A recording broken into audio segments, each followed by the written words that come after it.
नाम अगर F x दे दो तो ये फंक्शन x इक्वल टू 1 पे डिसकंटिन्यूअस है। तो अगर आप u एफ एक्स कहते हो तो ये कहोगे कि is discontinuous at x equal to 1। ठीक है। और इस फंक्शन की बात करें y is equal to G of u 1/u² plus u minus 2। तो इसको आप लिख लोगे u प्लस 2u माइनस 1। तो ये डिसकंटिन्यूअस हो जाएगा जब y की वैल्यू u होगी या u की वैल्यू 1 होगी। तो function is this function is discontinuous at u equal to -2 and u equal to 1। अब u की वैल्यू -2 होगी तो x कितना होगा वो निकाल लो। u अगर -2 होगा, u हमारे पास 1/x-1 है, u -2 अगर रखेंगे तो यहां से x की वैल्यू निकाल लो। तो यहां से x की जो वैल्यू आ जाएगी वो हाफ आ जाएगी। और जब u है आपका 1/x-1, u की वैल्यू 1 अगर रखोगे तो x की वैल्यू 2 हो जाएगी। ठीक है। ये कुछ ऐसा है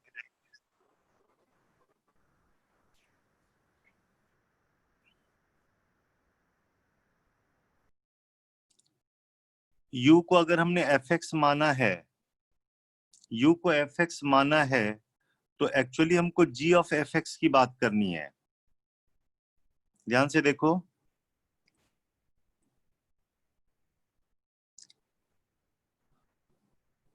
u को हमने fx माना है तो ये वाला हो गया और ये आया 1/fx का स्क्वायर प्लस fx माइनस 2 आया है।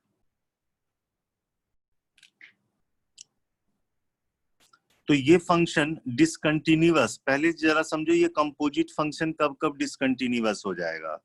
एक जब fx डिसकंटिन्यूअस होगा तब हो जाएगा, और g फंक्शन जो है वो डिसकंटिन्यूअस हो रहा है इस जगह पे। तो हमारे पास टोटल पॉइंट ऑफ डिसकंटिन्यूटी आ जाएगा 3 पॉइंट्स। तो g of fx is discontinuous at x equal to fx जो है वो डिसकंटिन्यूअस 1 पे है, और ये जो आपका फंक्शन है g fx ये डिसकंटिन्यूअस हो रहा है हाफ पे और 2 पे हो रहा है बच्चे। तो टोटल 3 पॉइंट हो जाएगा डिसकंटिन्यूटी के। कभी भी आपसे कहे ना कि जैसे ये देखो ये वाला फंक्शन है, इसके डिसकंटिन्यूटी की बात हो रही है जहां पे u ये है, तो खुद u जो है x इक्वल टू 1 पे डिसकंटिन्यूअस है। तो एक तो ये आ गया, और दूसरा है कि जब इसका डिनोमिनेटर 0 होगा तब तक हो जाएगा। डिनोमिनेटर 0 हो रहा है इस जगह पे तो x की कितनी वैल्यू होगी वो निकाल लो। तो ये 3 पॉइंट पे बच्चे ये डिसकंटिन्यूअस हो जाएगा। आई बात समझ में? Yes sir. सेकंड क्वेश्चन लेते हैं जो काफी एग्जाम में आ जाता है। fx दिया हुआ है x² minus 2 mod x, then test the continuity and differentiability of gx in -2 से 3 के बीच में, where gx डिफाइन किया गया है, कह रहा कि मिनिमम ऑफ ft ले लेना। बहुत इंपॉर्टेंट क्वेश्चन है। मिनिमम ऑफ ft जहां पे t की वैल्यू -2 से लेके x है और x खुद -2 से 0 है, और कह रहा है कि मैक्सिमम वैल्यू ऑफ ft ले लेना जब t की वैल्यू 0 से लेके x है।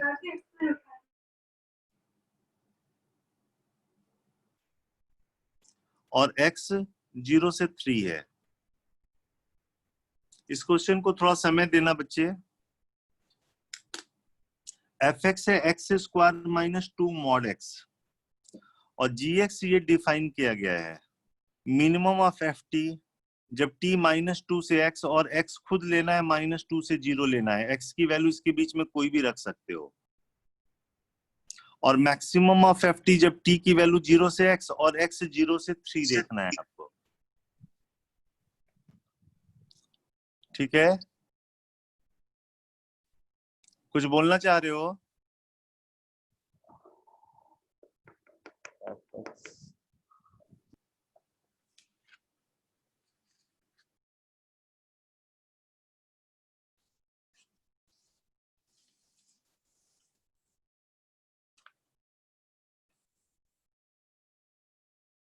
चलो इस फंक्शन के बारे में जरा हम देखते हैं पहले। चलो पहले इसका ग्राफ सोचते, बाद में हम इस चीज को एनालाइज करेंगे बच्चे। अगर हम इसका ग्राफ बनाएं y is equal to F X equal to X square minus 2 mod X का, तो ये है mod X square minus 2 mod X है।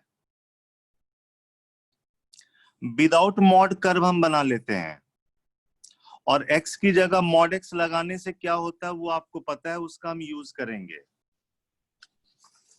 पहले अगर हम इसका कर्व बनाएं y is equal to X square minus 2x का कर्व बनाते हैं बच्चे। एक्स स्क्वायर का कोफिशिएंट पॉजिटिव अपवर्ड पैराबोला और ये एक्स एक्सिस को 0 और 2 पे कट करेगा। ये कर्व ऐसे करके आ जाएगा। ठीक है, 1 पे इसकी जो वैल्यू होगी वो -1 होगी, ऐसा आएगा। जब आप x की जगह मॉड x कर दोगे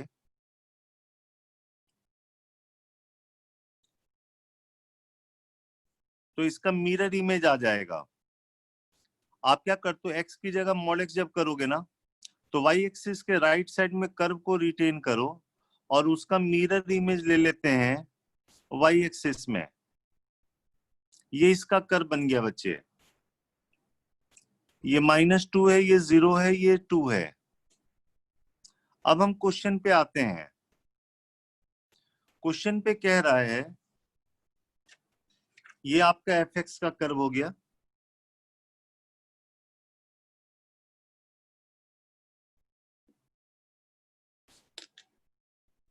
जी एक्स है मिनिमम ऑफ एफ टी की मिनिमम वैल्यू लेनी है। एफ टी मतलब टी की एक्स की जगह टी आ जाएगा, बस एक्स एक्सिस की जगह टी एक्सिस हो जाएगा। और टी कहां से कहां तक लिया हुआ है पहले केस में, मिनिमम ऑफ एफ टी जहां पे टी है -2 से लेके x तक, -2 से लेके x तक, और x खुद लिया गया है -2 से 0 तक। एफ टी हो गया, x की जगह t आ जाएगा और कोई चेंज नहीं। और t की वैल्यू जरा लिख लें दोबारा से, gx है, पहले इसको ब्रेक करते हैं, मिनिमम ऑफ एफ टी जहां डोमेन इसकी दी हुई है -2 से लेके x तक,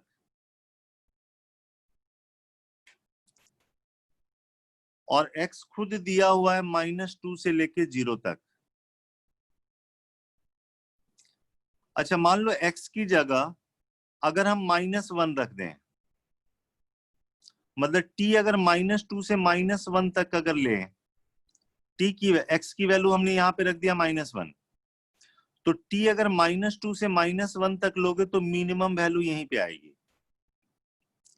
अगर t की वैल्यू ये वाला लेते हो -3/2 लेते हो, t -2 से -3/2 लेते हो तो यहीं पे मिनिमम आ जाएगी, क्योंकि ग्राफ डिक्रीज कर रहा। यहां पे अगर x ले लेते हो तो मिनिमम वैल्यू यहां पे आएगी। x अगर ये वाला ले लेते हो, t की वैल्यू ये वाला ले लेते हो, ये वाला ले लेते हो, तो भी मिनिमम वैल्यू यहीं पे आएगी।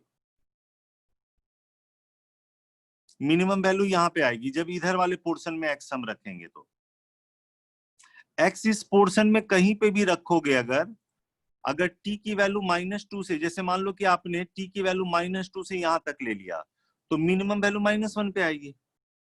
यहाँ पे ले लिया तो यहाँ पे आएगी, यहाँ पे लोगे तब भी यहीं पे मिनिमम आएगी। लेकिन अगर x की वैल्यू ये वाला लोगे तो मिनिमम वैल्यू यहाँ पे आएगी। ये समझ में आया बच्चे? आपको x को लेना है -2 से लेके 0 तक, तो उसके हिसाब से आप इसको ब्रेक करोगे बच्चे। बोलो।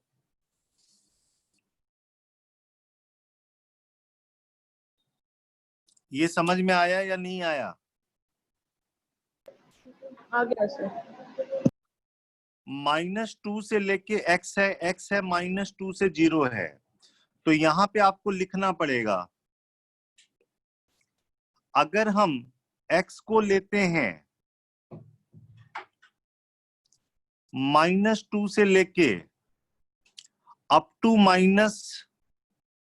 बीच में कहीं तक लेते हैं, अगर मान लो ये हम -1 तक लेते हैं, -2 से -1 के बीच में अगर हम x को रखेंगे तो जो मिनिमम वैल्यू होगी वो x पे ही आएगी। जैसे मान लो -3/2 रखे अगर, तो -3/2 पे आएगा, ये रखोगे तो यहां पे आएगा, तो मिनिमम वैल्यू वो हो जाएगी fx होगी।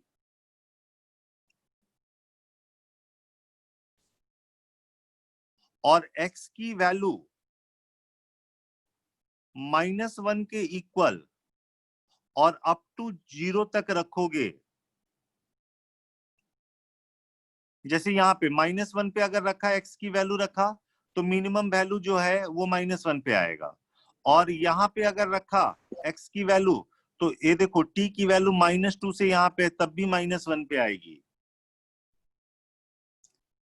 ठीक है, यहाँ पे भी अगर रखा तब भी -1 पे आएगा, तो यहाँ पे वैल्यू -1 पे आएगा, और -1 पे जो वैल्यू है वो -1 है बच्चे। ठीक है, ये समझ में आया?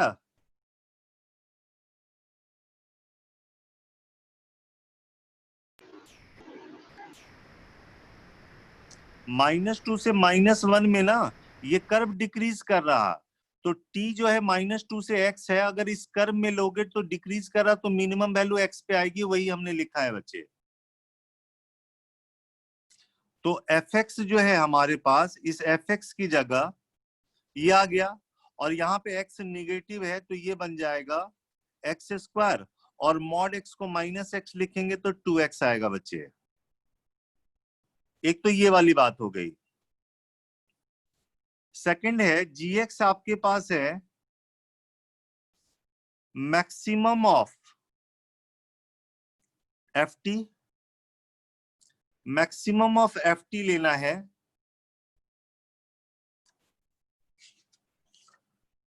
जहां पे t की वैल्यू आपको 0 से लेके x तक लेनी है, और x 0 से 3 है।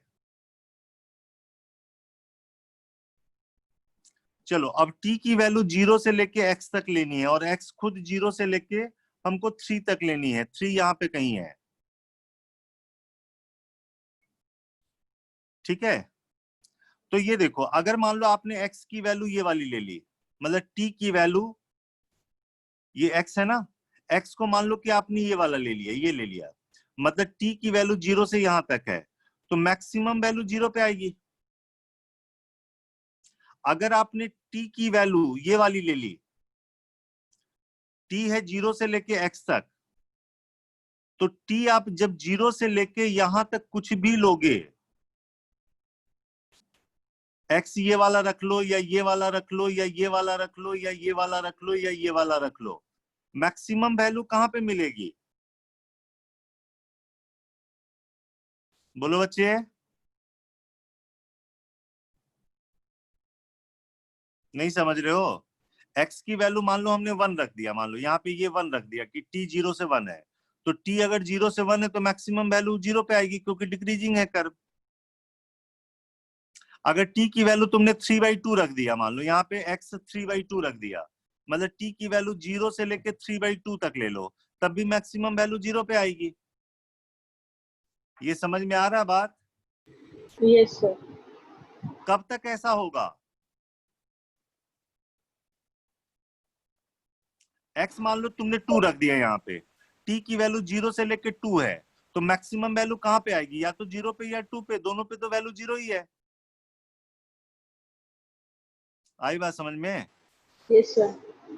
तो यहाँ पे हम इसको ऐसे ब्रेक करेंगे कि भाई x की वैल्यू आप जब तक 0 से लेके अप टू 2 तक लोगे तो इसकी मैक्सिमम वैल्यू, इस फंक्शन की मैक्सिमम वैल्यू 0 पे ही आएगी, और 0 पे ये वैल्यू 0 है। और जब x की वैल्यू 2 से ज्यादा लोगे और 3 से कम लेते हो, मान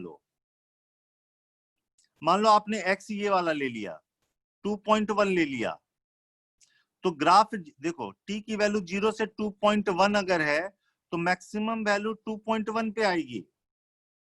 अगर 2.2 लोगे तो 2.2 पे आएगी। ऐसा कब तक होगा? 3 तक में होगा। तो 2 से 3 कुछ भी रखोगे ना,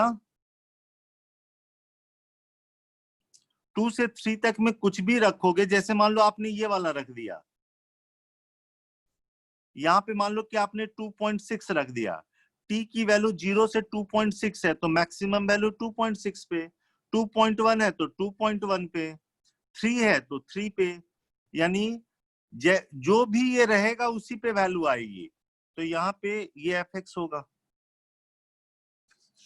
ये समझ में आया?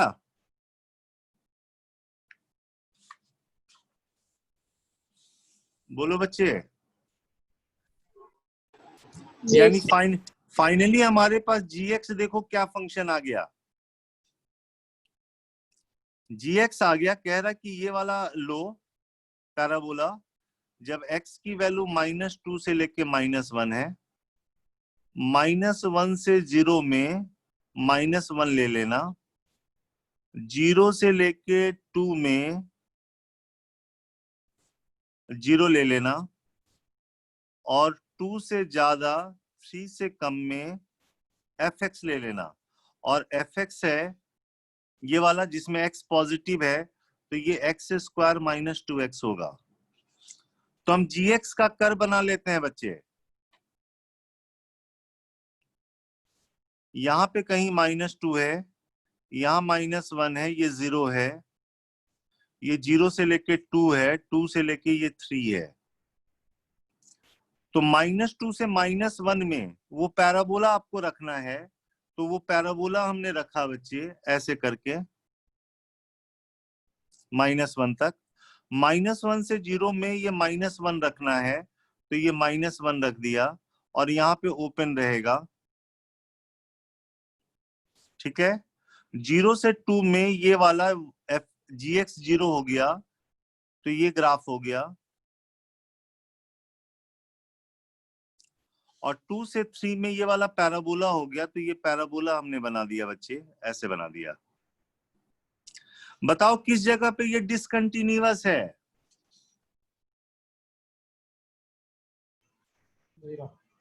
0 पे ये डिसकंटिन्यूअस है। Function is discontinuous, function gx is discontinuous at x = 0 है। और नॉन डिफरेंशिएबल कहां कहां पे होगा?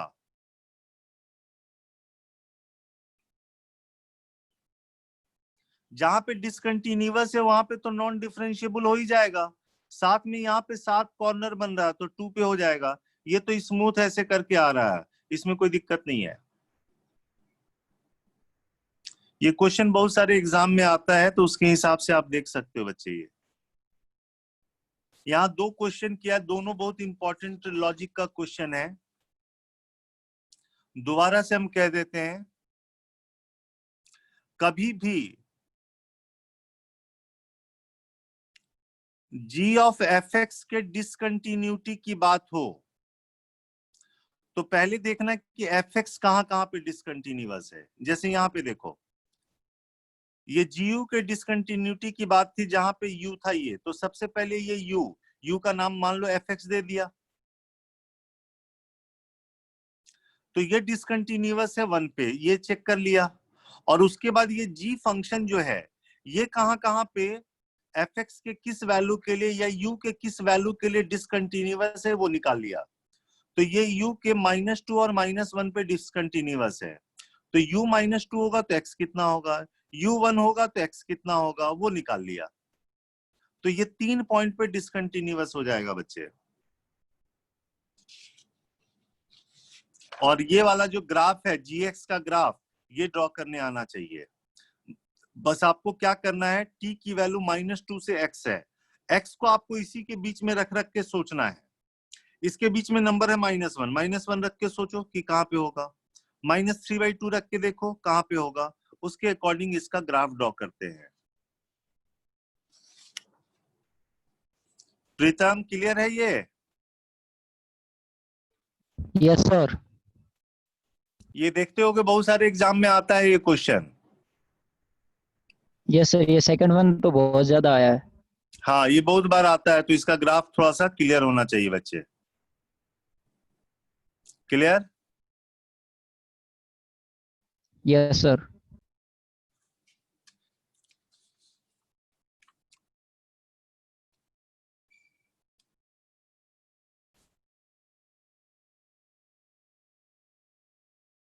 एग्जाम में इस तरह के भी क्वेश्चन होते हैं बच्चे।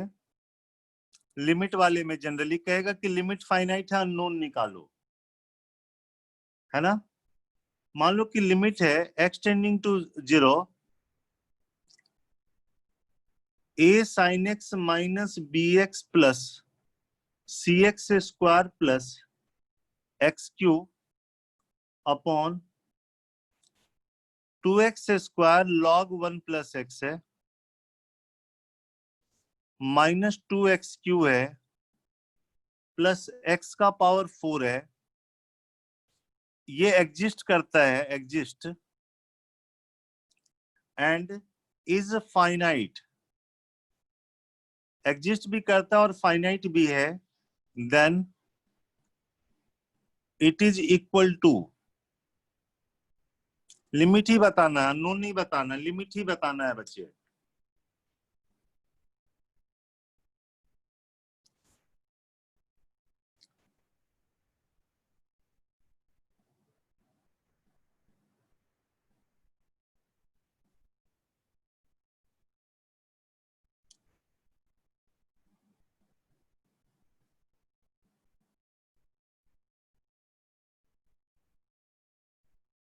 बोलो, ट्राई कीजिए इसको। एक्सपेंशन करना है बच्चे, x टेंडिंग टू 0 पे ऊपर वाला 0 की तरफ जा रहा है। एल हॉस्पिटल रूल से भी कर सकते हो, एक्सपेंशन से भी कर सकते हो। एक्सपेंशन ज्यादा आसान रहता है क्योंकि साइन का एक्सपेंशन पता है, लॉग का एक्सपेंशन पता है। Limit x tending to 0 a, sine का एक्सपेंशन लिख दिया x minus X cube by factorial 3, x के पावर 5 का बाई फैक्टोरियल 5, बस इतना टर्म लिख दो, minus b x plus c x square plus x cube है। नीचे देखो 2x स्क्वायर, लॉग का एक्सपेंशन लिखा x minus x square by 2 plus x cube by 3 minus dot dot dot minus 2x cube plus x का power 4।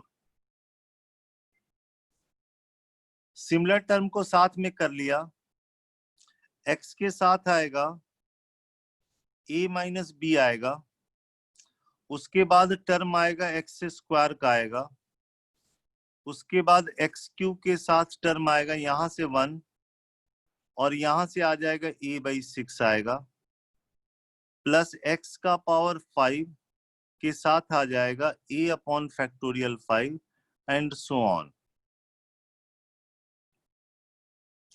यहाँ पे देखो 2x Q आया, यहाँ भी 2x क्यू, ये कैंसिल हो गया बच्चे, ये वाला इससे कैंसिल हो गया और ये इससे मल्टीप्लाई हुआ तो कितना आया, माइनस एक्स का पावर 4, ये वाला भी इससे कैंसिल हो गया। तो नीचे में जो टर्म हमारे पास बचना शुरू हो रहा है वो x के पावर 5 से बचना शुरू हो रहा बच्चे। ये समझ में आया? Yes, sir. लिमिट को एग्जिस्ट करने के लिए ये जरूरी है कि ये शुरुआत के तीनों टर्म खत्म हो जाए। अगर ऐसा नहीं होगा तो क्या होगा, जैसे मान लो कि अगर a माइनस बी 0 नहीं हो गया, मान लो 2 हो गया, मान लो एक एग्जांपल लो, ये 2 हो ले लिया, तो x कॉमन लेके कैंसिल करोगे तो यहाँ 2 होगा, नीचे में x का पावर 4 होगा, तो वो कहाँ की तरफ ले जाएगा? बोलो बच्चे।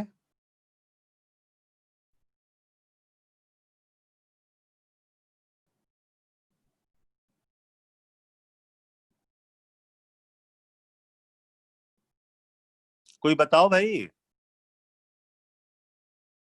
तुम लोग इंटरेक्ट नहीं करते हो, हिमांशु, कपिल शर्मा, निशांत, ये सब इंटरेक्ट ही नहीं कर रहे हो बच्चे तुम लोग। अब नेक्स्ट टाइम से मैं वीडियो ऑन करवा के बात करूंगा, ऐसे तुम लोग नहीं मानोगे। बताओ ना, अगर हम इसको 0 नहीं लेंगे, मान लो 2 ले लिए, तो आंसर कितना आएगा? अगर ये 2 होगा तो कॉमन लेके x कैंसिल भी करोगे तो यहाँ पे क्या होगा, 2 बच जाएगा, नीचे x का पावर 4 होगा, तो इंफिनिटी की तरफ जाएगा बच्चे। तो for limit to be exist and finite, for limits to be exist and finite, a minus B को 0 होना पड़ेगा, c को 0 होना पड़ेगा, 1 माइनस a/6 को 0 होना पड़ेगा। ये टर्म खत्म हो जाएगा ना, तब आप x का पावर 5 कॉमन लेके कैंसिल करोगे और इसका आंसर आ जाएगा यहाँ पे a/फैक्टोरियल 5 डिवाइड बाई नीचे में 2/3 बच जाएगा, बाकी तो खत्म हो जाएगा। यहाँ हाइयर पावर है, यहाँ भी हाइयर पावर है, कॉमन लेके कैंसिल करोगे x का पावर 5, तो यहाँ पे ये बचेगा, यहाँ पे ये बचेगा। अब यहाँ से a की जो वैल्यू है वो तो पता ही है कि 6 है, तो लिमिट्स हो गई, लिमिट की वैल्यू हो गई, a तो 6 है, फैक्टोरियल 5 मतलब 120, ये 3/2 हो गया, तो इसकी वैल्यू आ गई 3/40।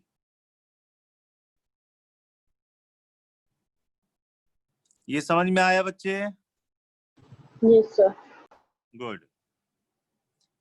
अभी हमने बताया था कि f और gx अगर डिसकंटिन्यूअस है कहां पे होगा। फॉर एग्जांपल मान लो fx हमने ले लिया 1/x माइनस 1 x माइनस 2 ले लिया, और gx ले लिया 1/x² ले लिया, then points of discontinuity of fgx are, इसको बना के बताओ खुद से।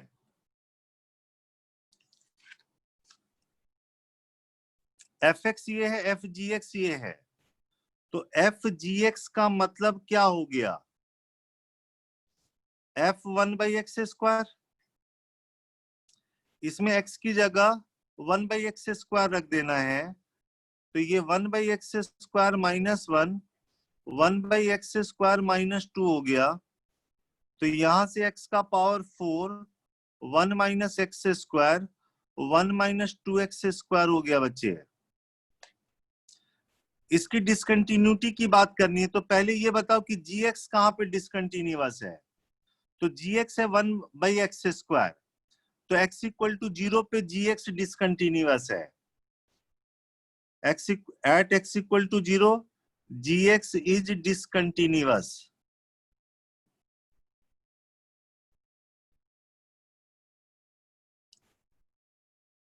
और ये जो फंक्शन है ये कहां पे डिसकंटिन्यूअस है, जब डिनोमिनेटर 0 होगा, यानी x equal two plus minus 1 पे, x is equal two plus minus 1/√2 पे,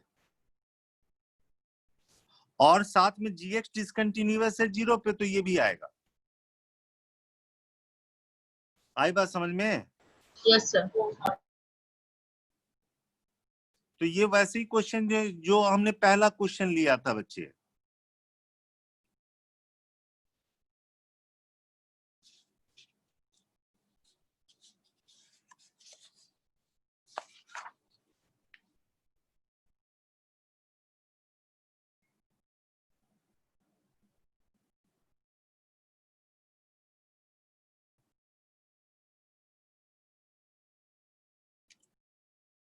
limit X tending to 2, 10 minus X का पावर 1/3 है, -2 अपॉन x -2 है। देखो 0/0 फॉर्म है।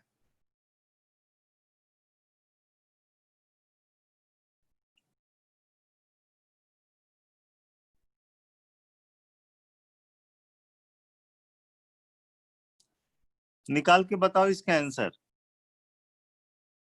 एग्जाम में तो एल हॉस्पिटल रूल भी अप्लाई कर सकते हो, ऑब्जेक्टिव एग्जाम रहता है, कोई दिक्कत नहीं है।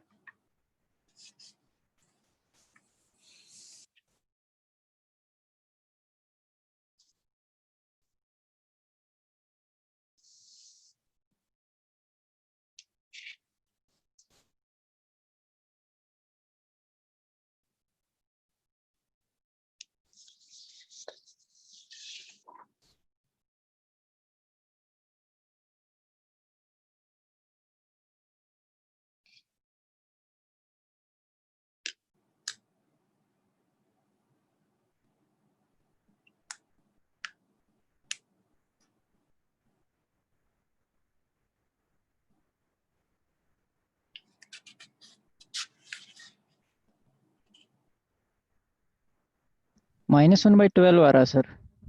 -1/12 चेक करते हैं अभी बच्चे। ठीक है, बाकी लोगों को इतना लेट क्यों लग रहा है इसमें भाई?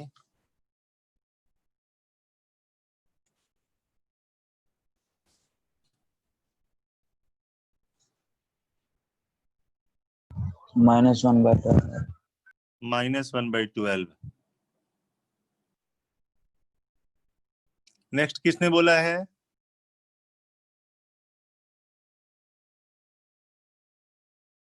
दिविज। दिवेज, गुड।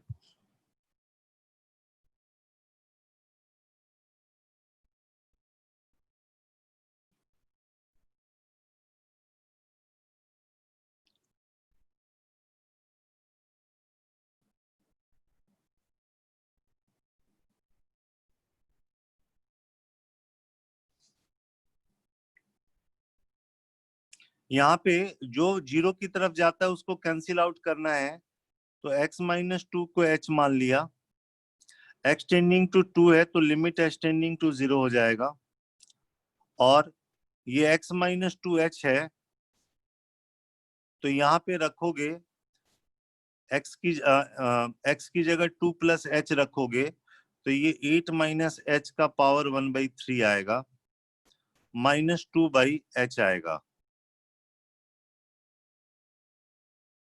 ठीक है, ये 0/0 फॉर्म है, एल हॉस्पिटल रूल भी अप्लाई कर सकते हो, इसका एक्सपेंशन भी कर सकते हो, प्रोवाइडेड आपको यहाँ से 8 कॉमन लेना होगा। दो तरीका अप्रोच है। हम एक्सपेंशन का यूज कर देते हैं, यहाँ पे हम लिख देते हैं 1 + x के पावर n का एक्सपेंशन जब n निगेटिव हो या फ्रैक्शन होता है, तो इसके एक्सपेंशन में आता है 1 + nx + n(n-1) / 2x², up to ये इंफिनिटी तक जाता है, ये ध्यान में रखना होगा आपको। तो यहाँ पे हमने क्या किया, 8 का पावर 1/3 वो तो 2 हो गया, तो यहाँ से 2 कॉमन लेके ये बन जाएगा 1 - h का पावर 1/3 -1/h आ जाएगा, और limit h tending to 0 to sir h/8 -1 - h/8। Sorry 1 - h/8 है ये। अब इसका एक्सपेंशन इससे अगर हम करेंगे तो ये वाला हो जाएगा 1 + nx, n ये है, x की जगह -h/8 है, plus dot dot higher power आएगा, लास्ट में यहाँ -1 है अपॉन h है, तो ये 1 और 1 कैंसिल होगा, पूरे में से h कॉमन लेके कैंसिल करोगे तो यहाँ पे सिर्फ जो बचेगा -1/24 इंटू 2 यानी -1/12 बचेगा। ठीक है ना?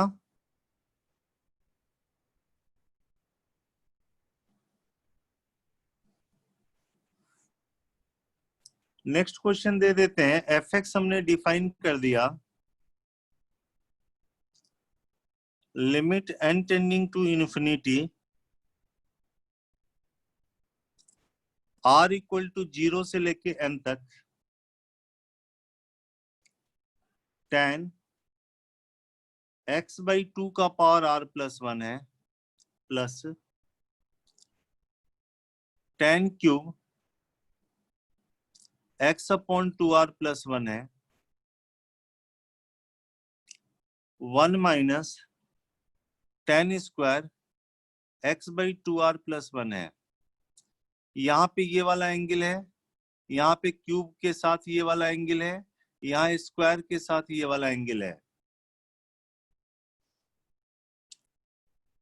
ये fx से डिफाइन किया गया बच्चे। ठीक है, देन लिमिट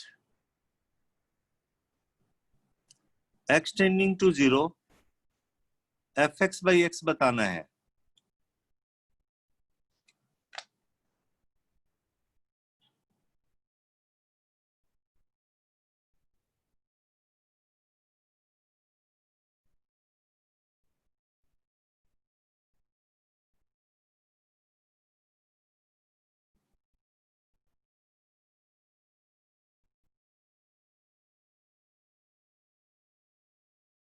सबसे पहले इसको देखो सिंप्लीफाई करके क्या लिखते हो तो वहां से क्लियर हो जाएगा।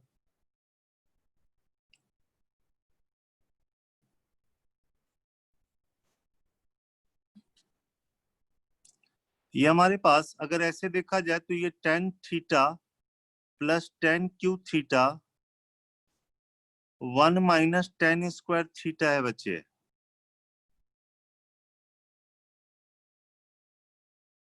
ठीक है,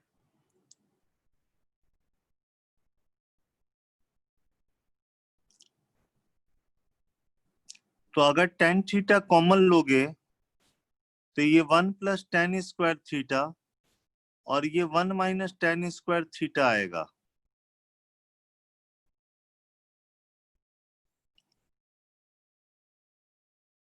ठीक है,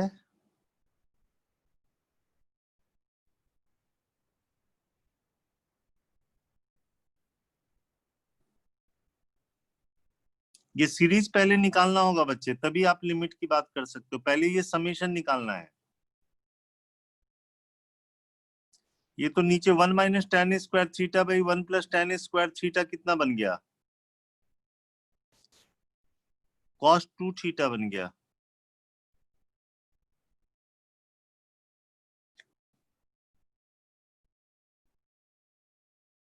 ठीक है,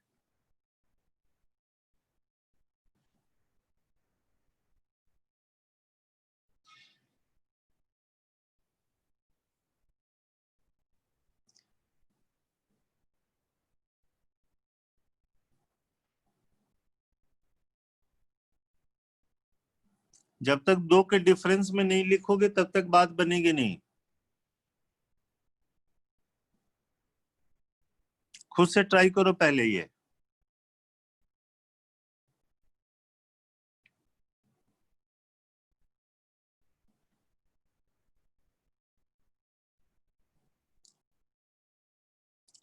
ये है sine theta by cos theta cos 2 theta है बच्चे। ठीक है, साइन थीटा को ऐसे लिख देते हैं, साइन 2 थीटा माइनस थीटा लिख देते हैं।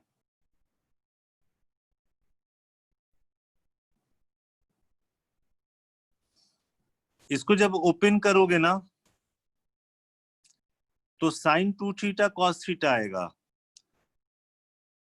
तो ये इससे डिवाइड होके tan 2 theta minus sine cos 2 theta cos theta minus cos 2 theta sine theta, ऐसे बनेगा बच्चे।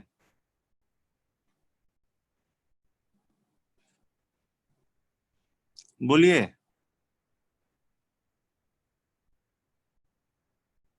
कुछ बोल नहीं रहे हो बच्चे। Yes sir.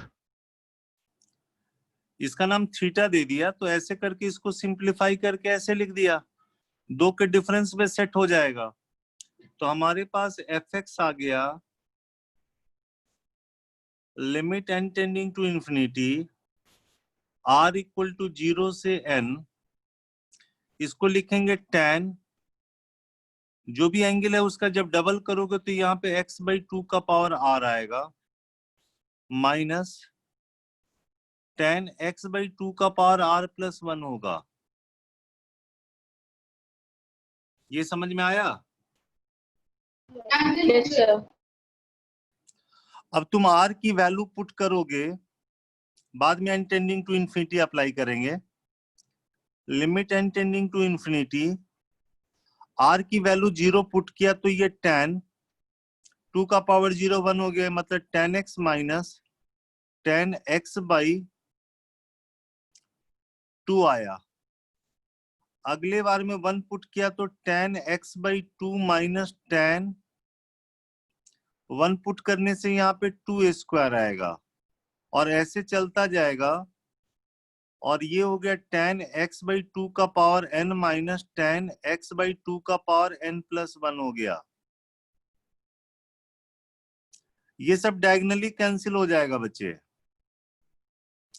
और n टेंडिंग टू इंफिनिटी पे ये देखो बेस 1 से ज्यादा है, तो n टेंडिंग टू इंफिनिटी पे ये क्या होगा, 0 की तरफ जाएगा, तो ये वाला 0 हो गया, तो सिर्फ tan x आ जाएगा बच्चे।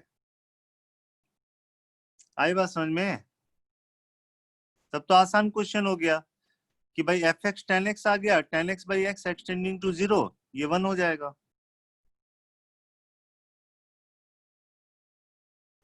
Limit X tending to 0 tan x/x, ये 1 हो जाएगा।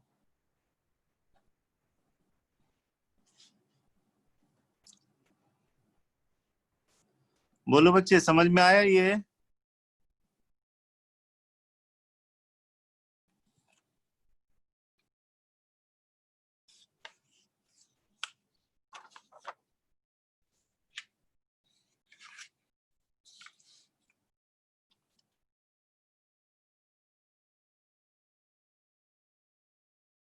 एक इसी तरह का क्वेश्चन है,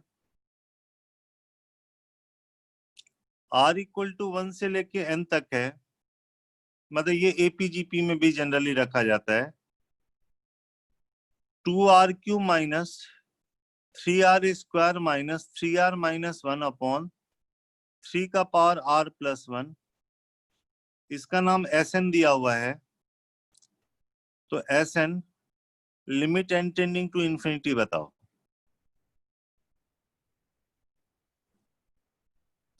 इसको ट्राई करके देखिए।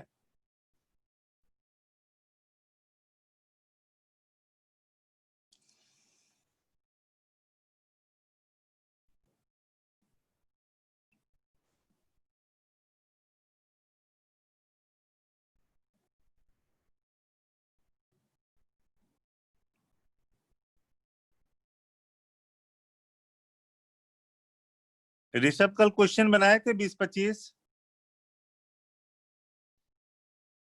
ऋषभ क्वेश्चन बना रहे हो ना बेटा? हाँ सर बना सर, आज भेज दूंगा फोटो। हाँ थोड़ा सा बनाओ, अच्छे से बनाओ, 10 ही क्वेश्चन 20 ही क्वेश्चन अच्छे से सीखो बस।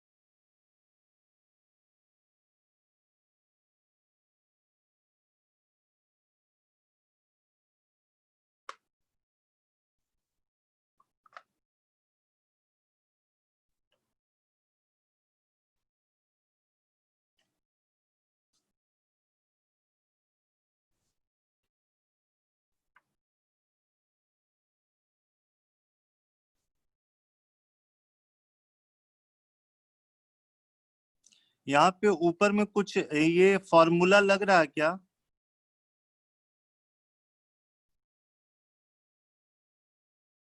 कोई फॉर्मूले में सेट नहीं होगा। -3a² -3r-1 एक्चुअली जब हम r+1 का क्यूब करते हैं ना तो उसमें आता है r³ + 3r² + 3r+1 आता है। ये समझ में आ रही है बात? तो जब हम -r+1 के क्यूब की बात करेंगे तो उसमें आएगा -r³ - 3r² -3r-1 आएगा बच्चे। लेकिन हमको तो चाहिए 2r³ चाहिए, वो तभी आएगा जब यहाँ पे 3r³ बनेगा।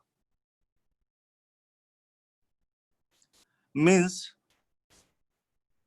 2r³ - 3r² -3r-1 न्यूमरेटर में कुछ ऐसा होना चाहिए 3r³ - r+1 का क्यूब।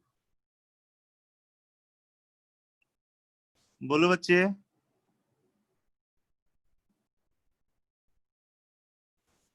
तो Sn को ऐसे लिख देते हैं r = 1 से लेके n तक 3r³ - r+1 का क्यूब है और नीचे में 3r+1 है। बोलो। तो ये बन जाएगा, ये इससे जब डिवाइड होगा तो ये r³/3 का पावर r आएगा और ये इससे डिवाइड होके r+1 का क्यूब अपॉन 3r का पावर r+1 आएगा। ये समझ में आया?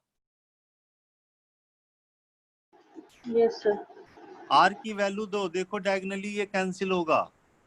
r की वैल्यू 1 दिया तो 1/3 का पावर 1, ये 2q/3a² हुआ।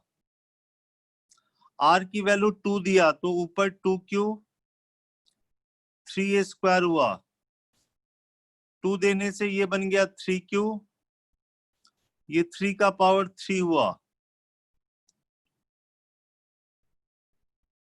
r की वैल्यू 2 देने से ये बन गया बात। ऐसे ये चलता गया और यहाँ पे ये n³/3 का पावर n+1 का क्यूब/3 का पावर n+1 होगा। ये डायगोनली कैंसिल होगा तो ये आएगा 1/3 - n+1 का क्यूब अपॉन 3 का पावर n+1 हो गया। और limit n tending to infinity पे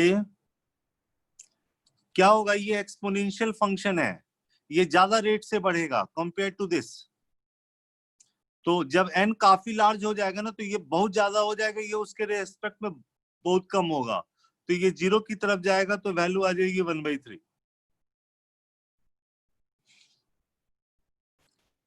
बोलो बच्चे, क्लियर है? Yes, sir.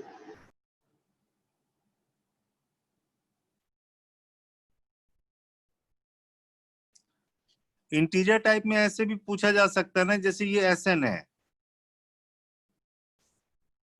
2r³ - 3r² - 3r-1 upon 3 का पावर r+1, r = 1 से लेके n तक।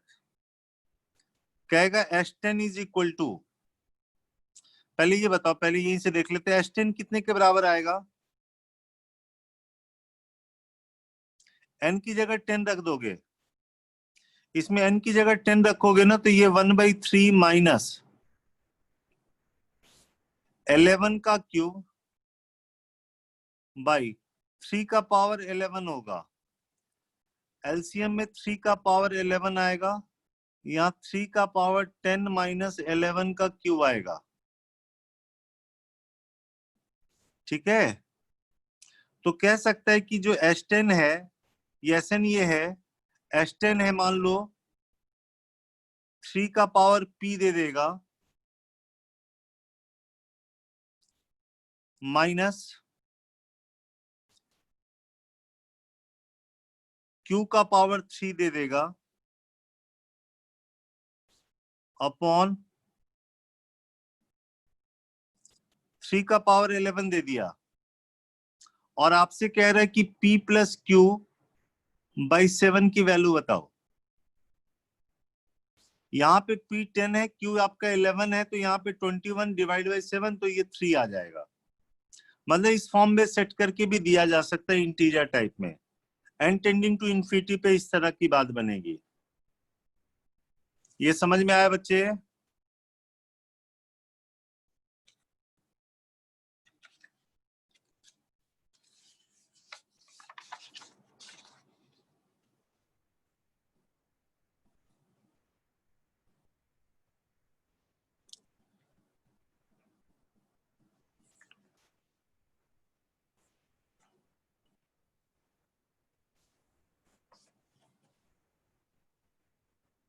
चलो जरा इंडेफिनिट इंटीग्रेशन की भी कुछ बात कर लें, एक दो कॉन्सेप्ट।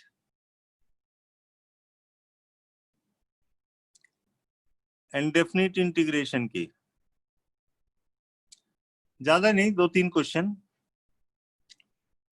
इंटीग्रेशन ऑफ ये एक्स स्क्वायर है, डी ऑफ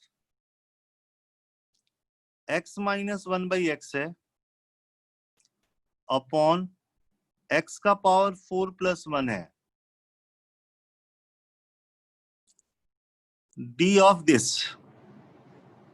अपॉन दिस है। बताओ बच्चे।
समझ में आ रहा है कैसे करेंगे?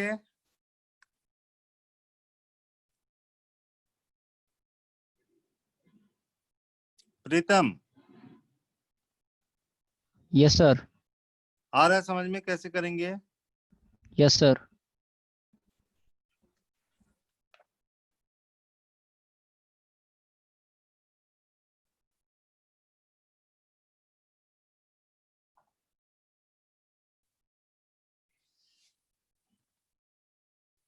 भाई डी ऑफ दिस है, इसको टी मान लो, तो बाकी को टी में करना पड़ेगा ना बच्चे। x माइनस 1 इसको टी अगर मान लें तो इसको ऐसे कर लो, d of x minus 1/x है, एक्स स्क्वायर से डिवाइड कर दिया न्यूमरेटर और डिनोमिनेटर को, तो ये ऐसे आ जाएगा।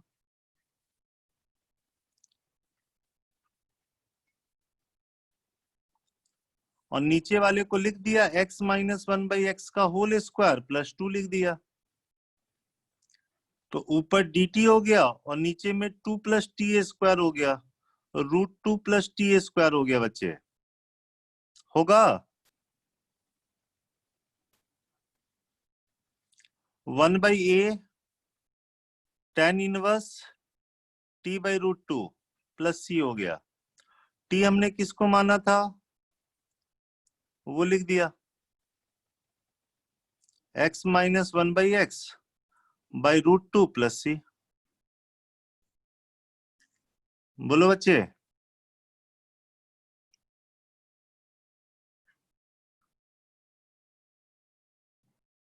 Ayushi, yes sir. क्लियर है बेटा?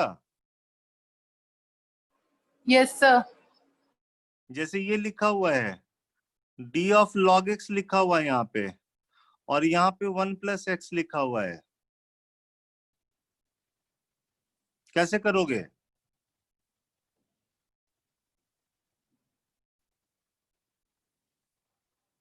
अचल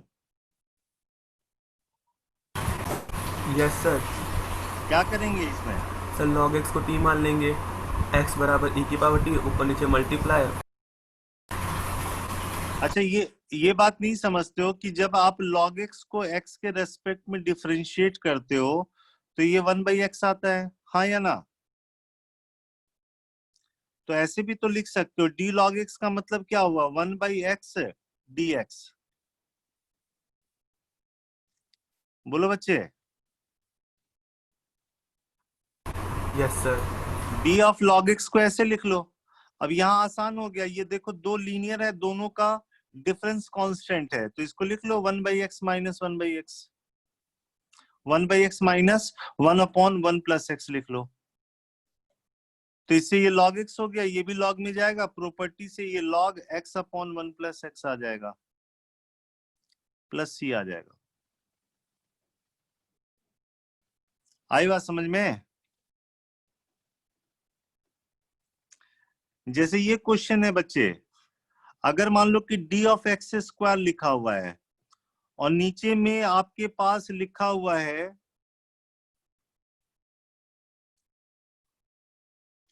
1 प्लस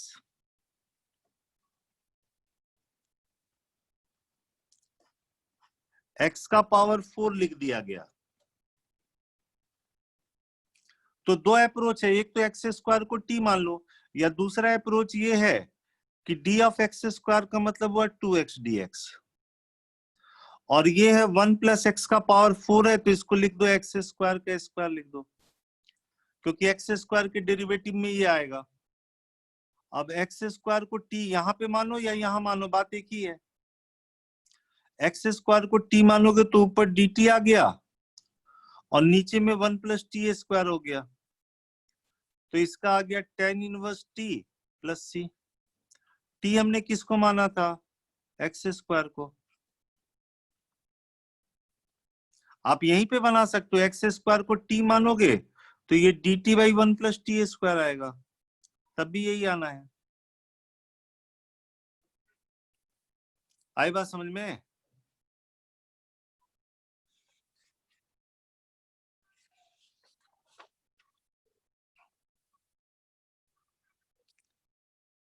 पेज 7, ये वाला फॉर्म समझो जरा, एक और बताता हूं इसमें। Integration of this form, x का पावर m होगा a प्लस b, x का पावर n होगा, पावर p होगा dx, ऐसे फॉर्म का इंटीग्रेशन। ठीक है। Case first, m plus 1/n निकाल के देखो, अगर ये इंटीजर आ जाता है, अगर m प्लस 1/n इंटीजर आ जाता है, तो इस केस में हम क्या करते हैं, इस पूरे को a प्लस बी एक्स के पावर n को t का पावर अल्फा मानेंगे, जहां पे अल्फा जो होगा वो डिनोमिनेटर ऑफ फ्रैक्शन p होगा। जो फ्रैक्शन p नंबर होगा ना, उसके डिनोमिनेटर में जो रहेगा वही उसी को मानेंगे। एग्जाम्पल,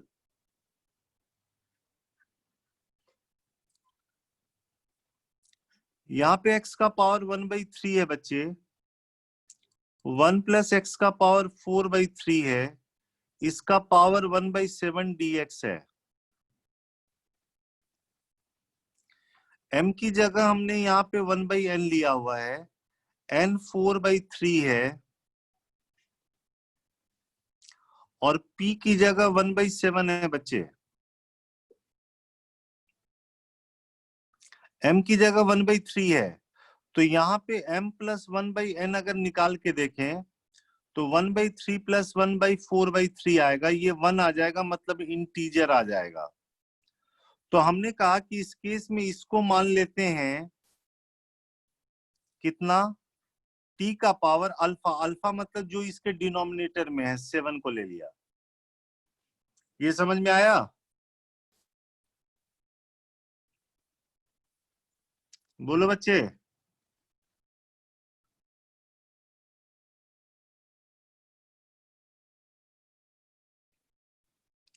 यशस्वी, Yes, sir. अब यहाँ पे इसको जब डिफरेंशिएट करोगे ना बेटा, तो ये आएगा 4/3 बाहर आ गया, x का power 1/3 dx is equal to, ये आ गया 7t का पावर 6 dt बन गया। तो इसकी जो वैल्यू है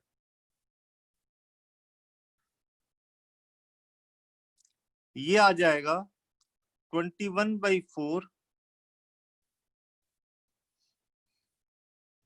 21/4, ठीक है, t का पावर 6 dt हो गया।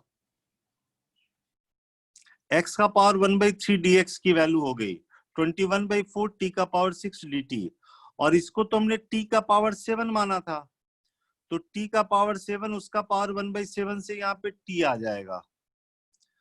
तो ये हो गया 21/4 इंटीग्रेशन ऑफ t का पावर 7 dt। तो ये तो आसान है, t का पावर 8/8 प्लस c हो जाएगा, और 21/32 t हमने माना था 1 + x का पावर 4/3, उसका पावर 1/7 को, ये तो t हुआ, और इसके पावर 8 करने से यहाँ 8 आ जाएगा, प्लस c होगा। केस सेकंड, अगर m + 1/n इंटीजर नहीं हुआ, अगर m + 1/n इंटीजर नहीं हुआ बच्चे, तो इसमें p ऐड करके देखना। अगर ये इंटीजर हो गया तो उस केस में a + bx के पावर n को हम क्या मानेंगे, t का पावर अल्फा, अल्फा जो कि p के डिनोमिनेटर में है, और साथ में x का पावर n भी लेंगे, ये वाला लेंगे। Is it clear?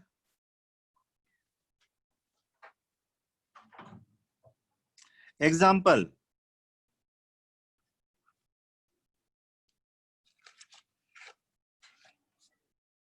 एग्जाम्पल में x का पावर -6 है, 1 + 2x³ होल का पावर 2/3 dx है। देखो ये इसी फॉर्म का है, x का कुछ पावर 1 + 2x का कुछ पावर, ये p है। यहाँ पे m की जगह -6 है, n की जगह 3 है, p की जगह 2/3 है। तो हमने m + 1/n निकाला, ये वैल्यू कितनी हो गई, m + 1 करोगे तो ये -5 5/3 आया बच्चे। ये इंटीजर नहीं आया तो हमने क्या किया, इसमें p ऐड करके देखा, तो -5/3 + 2/3, इससे ये -1 आ गया, इंटीजर आ गया। तो इसमें क्या पुट करने के लिए बोला, ये तो रफ वर्क हो गया, बोलो। इसमें हम क्या करते हैं, इस वाले को t का पावर जो p के डिनोमिनेटर में है वो लेंगे, और x का पावर n लेते हैं, मतलब यहाँ पे n की वैल्यू 3 है। ये समझ में आ गया बच्चे? बोलो। Yes, sir. यहाँ से tq हो गया हमारे पास 1/x³ + 2 हो गया, डिफरेंशिएट करके, या tq - 2 हो गया, x का पावर -3 हो गया। तो dx हमको निकालना, तो डिफरेंशिएट किया तो 3t² dt is equal to -3 x का पावर -4 dx हो गया, ठीक है। अब ये है हमारे पास x का पावर -6 है, इसको जैसे ही हमने TQ(x) स्क्वायर माना इस वाले को, तो यहां से 3 कैंसिल होके ये TX का स्क्वायर होगा और DX होगा, तो ये आ गया x का पावर -4 T स्क्वायर DX हो गया। इसकी वैल्यू हमने रख दिया यहाँ पे, x का पावर -4 DX की वैल्यू रख दिया। ये तो इससे कैंसिल हो ही चुका है, तो ये आ जाएगा -T स्क्वायर DT, तो -T का पावर 4 DT हो जाएगा बच्चे। तो ये आ गया -T का पावर 5/5 प्लस C हो जाएगा। और T हमने माना था किसको? T हमारे पास है ये वाला है, तो यहां से 2 + 1/x³ का पावर 1/3, ये तो T हुआ, उसका पावर 5 होने से यहाँ 5 हुआ, डिवाइड बाई -5 प्लस C।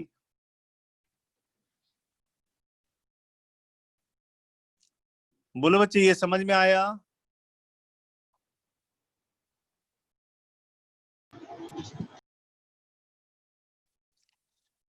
तो इंडेफिनिट में हमने ये वाला एक फॉर्म और ऐड कर दिया है जो पहले बताया, उसके अलावा बाकी हमने वो थोड़ा सा लिमिट और कंटिन्यूटी डिस्कस किया था, उसके क्वेश्चन और आप बनाइए,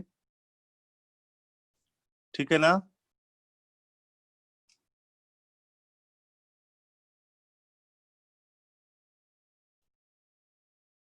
कर लोगे ना क्वेश्चन सब? पहले भी आपने बनाया है भाई, लिमिट, कंटिन्यूटी, डिफरेंशियबिलिटी, तीनों के 50-50 क्वेश्चन बना लो, तैयार कर लो टेस्ट के लिए, अपने आप दिमाग चलेगा वहां पे, ठीक है ना? Yes sir. ओके बच्चे, रिवाइज करो, क्लास खत्म कर रहा हूं।